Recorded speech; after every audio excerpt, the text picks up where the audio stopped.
Yes, sir. Here we are back again. Um, the daffodil painting, number 4 video. I had to finish abruptly. You probably noticed because my battery was going flat, and I couldn't find my charger. I look around, it wasn't here. So that's why this is number 5 video, just the finishing touches, which I already did, so as we can move on to another painting quickly. But it's just to show you how I finished it off, which I was hoping to do in the last video, number 4, but this is number 5 anyway, of a daffodil painting. So what I did was, as I told you in the last video I was trying to explain, I reinforced the moon with this lovely magenta to build it up, to give it lovely texture. And remember your magenta, the medium magenta, yeah? You remember that? And what I'm going to do now is I'm just putting a little piece down here because I want to show you what else I did with this, which is a finishing touch as well. We just watered down the magenta. This is the magenta. We watered it down again to get a nice wash, okay? And then what I did was I just applied it. I put a little bit here on this just to show you around the moon disappearing off, and I just added a little bit more of that to that area because we had put that in already at that stage, okay? So it was a wash of that over that, okay? Now I'm just going to clean the brush, because it's all in the finishing, as you know. It's so difficult to finish a painting. We never know when to stop, or even start for that matter. But you know, something inside of us will tell us, no more, let's sign it. But anyway, just to continue on with what we left out, we have manganese blue, which I told you I was thinking about using. I had it on extra color, but it did come in useful, because what I wanted to do was, I'll show you this again, it's a watered down manganese blue we're going to use. And what I did was I basically just, I'm going to show you here now, water it down. You see, you get that lovely transparent color. You don't want it strong at all. And what I did was I just brought it in here at the edges, see, the right and left, just to center that magenta even more. And this gives a lovely little tonal change at the edges, okay? Just a little wash of it, a little wash, that's all, nothing more. Few little strokes which are small, square, flat, or bright as they call it. Number 4 I think they call it, yeah, we're used to it at this stage, aren't we? Yeah, and we just bring it in and then it disappears before it reaches the brilliant blue there, because we just want those two lovely tones, okay? I'm just going over it, I already did it anyway, just to quicken up the whole process. Okay, well that's it. That's your magenta blue. Then what we did was we moved down to the trees, and I just added a tiny bit more just to show that reflective quality of the lovely big magenta moon. I hope you all saw it last night. It's not really pink or magenta, that's just a name that was given to it.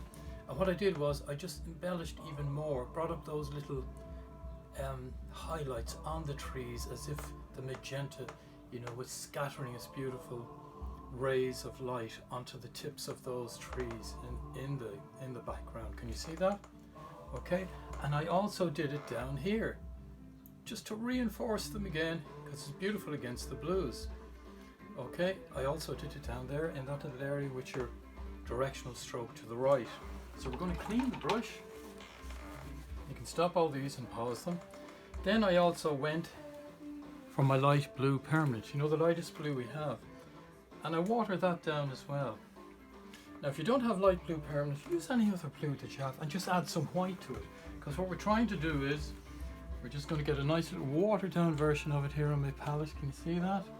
Okay, and it was just to add a few more little highlights here within those grasses, just to center it again, the focal point of that magenta, okay, moon. Just a few little dots like that to bring it up, because we have, don't forget, we have the manganese color there, we have the brilliant blue, with the brilliant blue mixed into the manganese blue then to get another highlight, and then finally we have the light brilliant blue, which is this one, and this really gives it a wonderful finish here. You can see the way it adds to it there at the mid ground area.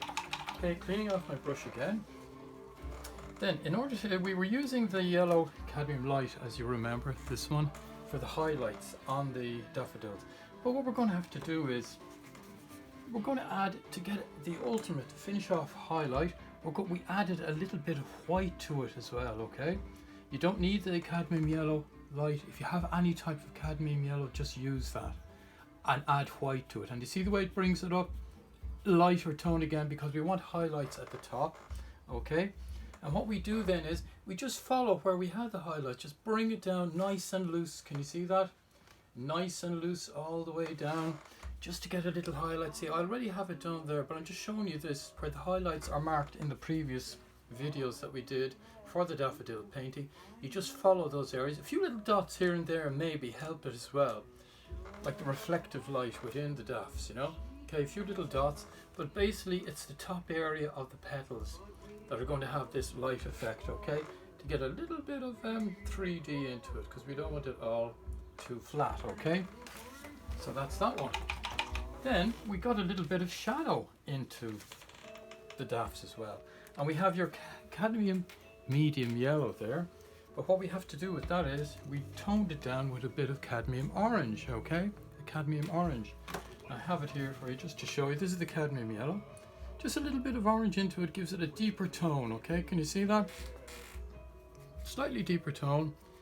And what we do then is we just add a few little strokes here and there. Look, a few little strokes to give a sense of a shadow within the petals. Okay, can you see that? Isn't that lovely? Just a little shadow, which I already did there, because we don't want to spend too much time finishing off this, because we have to get another painting started, which I'm really excited about. I'm going to show it to you now to see if you're interested in doing that. If not, let me know. We'll try something else. Okay, that's that. Okay, so we get those shadow areas in, and that's just the cadmium orange mixed with cadmium yellow medium. Okay, then we go back to our cadmium yellow medium. Okay, and water it down. Okay, water it down a little bit just to get a nice transparent yellow. And then we just add these little lines into the trumpet shape of the daff, okay?